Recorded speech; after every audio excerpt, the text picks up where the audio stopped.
नमस्कार दोस्तों, मैं एस्ट्रो वास्तु कंसल्टेंट कंचना झा स्वागत करती हूँ आप सबका अपने YouTube चैनल पर। मेरे YouTube चैनल पर धार्मिक, आध्यात्मिक, मोटिवेशनल, एस्ट्रोलॉजिकल, पामिस्ट्री, वास्तु आदि से रिलेटेड वीडियो पोस्ट किए जाते हैं।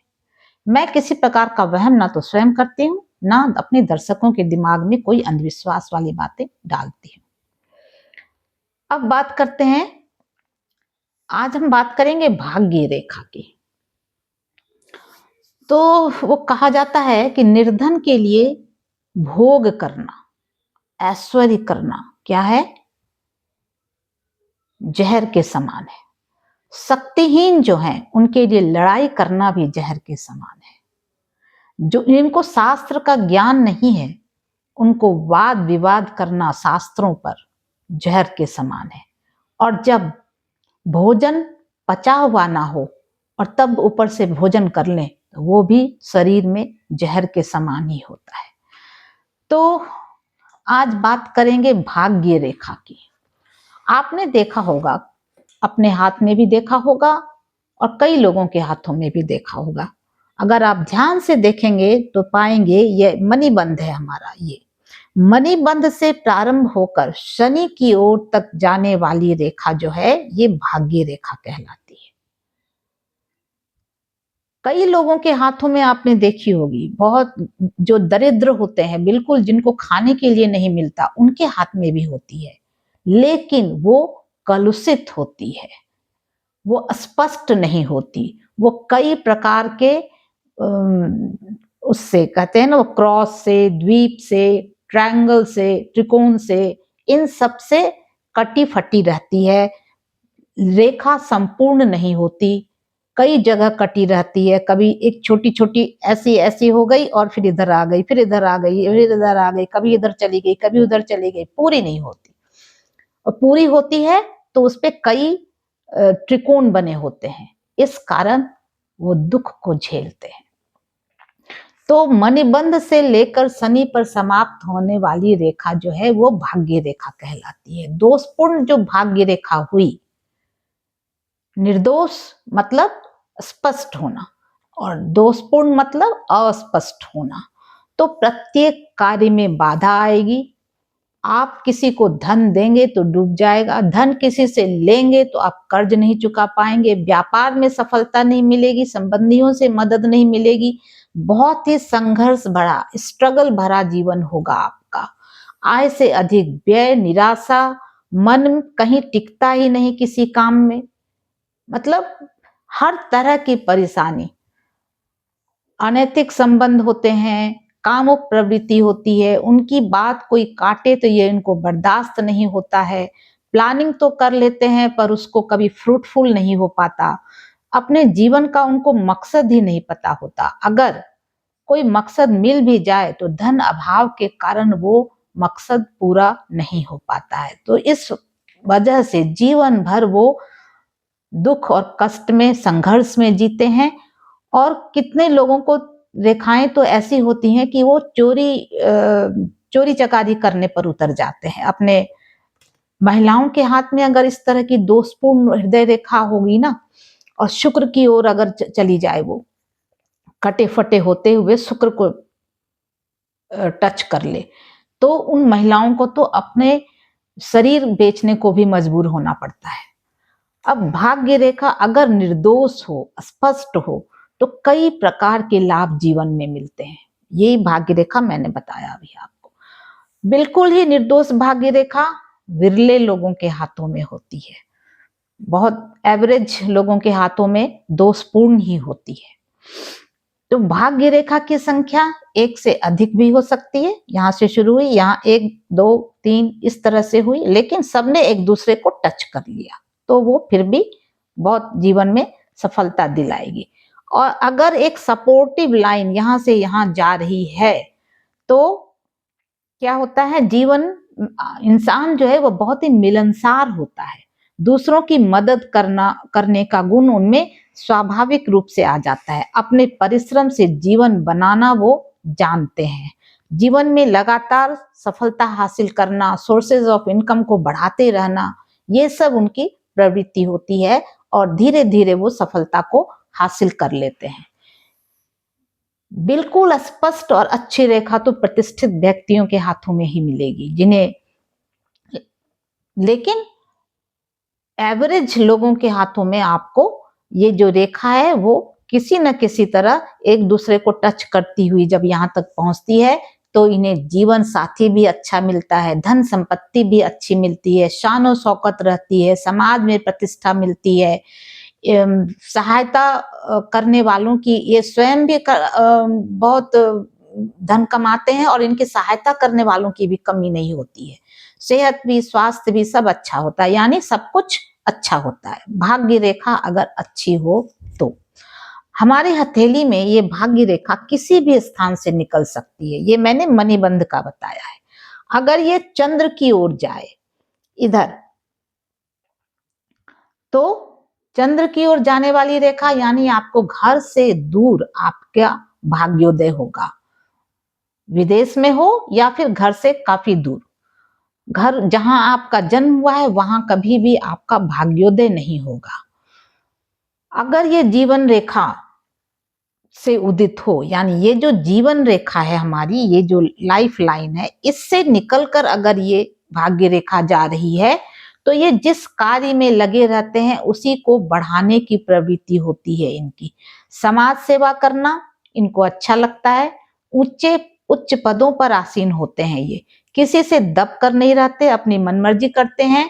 और भाग्य रेखा जीवन रेखा से जितनी दूर होती जाती है जीवन में कठिनाइयां भी उतनी ही कम होती जाती हैं। जब भाग्य रेखा स्वतंत्र होती है, यानी किसी भी लाइन को जब वो टच नहीं करती, ऐसी स्वतंत्र है बिल्कुल, ना वो हृदय रेखा को, ना मस्तिष्क रेखा को, ना जीवन रेखा को टच कर रही है, जहां जहां ये लाइनें हैं वहां वहां पर वो मिट जा रही है, रुक जा रही है, तो क्या होता है, ऐसे व्यक्ति के पास पर्याप्त सूझबूझ होती है। ऐसे व्यक्ति आगे बढ़ने के लिए सुनते सबकी हैं, करते अपने मन की हैं, अपना कर्तव्य भी समझते हैं और जिम्मेदारी भी निभाते हैं। अगर ये भाग्य रेखा प्रारंभ में मोटी हो और बाद में पतली हो जाए तो इसका मतलब प्रारंभ में उनका जीवन अच्छा रहेगा और बाद में, प्रारंभ में संघर्षशील होगा और बाद में अच्छा हो जाएगा। अगर प्रारंभ में पतली है बाद में मोटी हो जाती है तो प्रारंभ में इनका जीवन अच्छा रहेगा और बाद में बहुत ज्यादा संघर्षमय हो जाएगा। तो इनका, ऐसे लोगों को क्या होता है, लोग समझते हैं कि बिल्कुल नालायक है ये, माँ बाप उनको नालायक ही समझते हैं, लेकिन क्योंकि प्रारंभ में उनका जीवन अच्छा नहीं होता, लेकिन जैसे ही मोटी रेखा पतली रेखा में तब्दील हो जाती है, रेखा पतली होती जाती है, त्यों त्यों उस इंसान का जीवन जो है वो बनता जाता है, धीरे धीरे वो अपने जीवन को पटरी पर ले आते हैं। भाग्य रेखा अगर मस्तिष्क रेखा से उदित हो, ये जो मस्तिष्क रेखा है, ये अगर भाग्य रेखा मस्तिष्क रेखा से उदित हो तो ऐसे व्यक्ति इंटेलेक्चुअल क्लास के होते हैं, मस्तिष्क से काम करने वाले, कहते हैं ना बुद्धि बेचकर खाने वाले, वो इंटेलेक्चुअल क्लास उन्हीं को कहा जाता है। अगर एक से अधिक भाग्य रेखा निकले तो ऐसे व्यक्ति का चहुमुखी विकास होता है। जब मस्तिष्क रेखा से कई भाग्य रेखा निकले तो चहुमुखी विकास होता है और ये ऊंचाइयों को हासिल करते हैं। बड़ी दुर्लभ होती है ये रेखाएं और बहुत कम व्यक्तियों के हाथों में मिलती है। अगर भाग्य रेखा चंद्र क्षेत्र से निकले तो वो मैंने आपको बता दिया था कि भाग्योदय होता है। यदि चंद्र क्षेत्र से उदित होकर भाग्य रेखा हृदय रेखा के नीचे, यानी ये जो सबसे पहले वाली रेखा हृदय रेखा, उसके नीचे रुक जाए तो इन्हें जीवन में अपने मित्रों की वजह से बहुत हानि होती है और पार्टनरशिप तो कभी इनको रास ही नहीं आती ऐसे। इसलिए ऐसे लोगों को बिजनेस अकेले ही करना चाहिए, कभी भी दूसरों के साथ मिलकर नहीं करना चाहिए और दूसरों की मदद के चक्कर में स्वयं का भी नुकसान कर डालते हैं। अगर शुक्र ज्यादा उन्नत हो, ये जो एरिया है हमारा शुक्र का, ये अगर ज्यादा उठा हुआ हो तो इनमें कामुकता अधिक आ जाती है, जिसमें भी हो। यदि हृदय रेखा में द्वीप हो और भाग्य रेखा के प्रारंभ में यानी चंद्र पर्वत पर त्रिकोण बनता हो, यहां पर अगर इस तरह के त्रिकोण बनते हों तो इनके प्रेम संबंध और अनैतिक संबंध बहुत अधिक होते हैं। चंद्र से निकली भाग्य रेखा कभी कभी राजनीति की ओर भी ले जाती है, और सूर्य से निकली भाग्य रेखा तो बिल्कुल ही राजनीति की तरफ ले ही जाएगी। और अगर वहां सूर्य रेखा पर भाग्य रेखा से मिल रही है और वहां पर एक सितारा बना हुआ है, तो सरकार से आपको बहुत बड़ा कोई वो मिलने वाला है, जैसे कहते हैं ना पद्म भूषण, पद्म विभूषण, सरकार की ओर से आपको ऑनर मिलेगा। अब अगर भाग्य रेखा गुरु के स्थान तक जाती है तो ऐसे व्यक्ति बहुत ही तंत्र मंत्र, महात्मा, संत, इस तरह की बातों में, इस तरह के कार्यों में बहुत प्रवीण होते हैं और सम्मानित होते हैं, विवेकशील होते हैं, संत महात्मा बन जाते हैं। धर्म के क्षेत्र में इनका अच्छा नाम होता है। टूटी फूटी भाग्य रेखा, एक रेखा की समाप्ति के बाद दूसरी रेखा का उगना, फिर दो रेखा के बीच एक रेखा का आ जाना, ये जीवन में सिर्फ अभाग्य को लाती है। दाम्पत्य जीवन में कलह होता है, विवाद होता है, जीवन टोटली संघर्षपूर्ण, फुल ऑफ स्ट्रगल होती है इनकी लाइफ। तो ये इसके लिए अगर आपको ऐसा लगता है कि आप जो मैंने कहा उसके अनुसार अगर हाथ की रेखाएं आपकी अच्छी नहीं बन रही हैं, तो सबसे पहले तो एक उपाय बताती हूँ। अगर सबसे पहले आप नवग्रह का एक मंत्र आता है, ब्रह्मा मुरारिस त्रिपुरांतकारी भानु शशि भूमि सुतो बुधश्च गुरुश्च शुक्र शनि राहु केतु सर्वे ग्रहा शांति करा भवन्तु। इस मंत्र का 11 बार अवश्य जाप करें और शिवलिंग में अपने हाथों को रगड़ें। जब भी आपको मंदिर जाएं तो आप शिवलिंग में हाथों को रगड़ें, इससे आपके हाथ की रेखाएं अच्छी होंगी धीरे धीरे धीरे, एक दिन नहीं।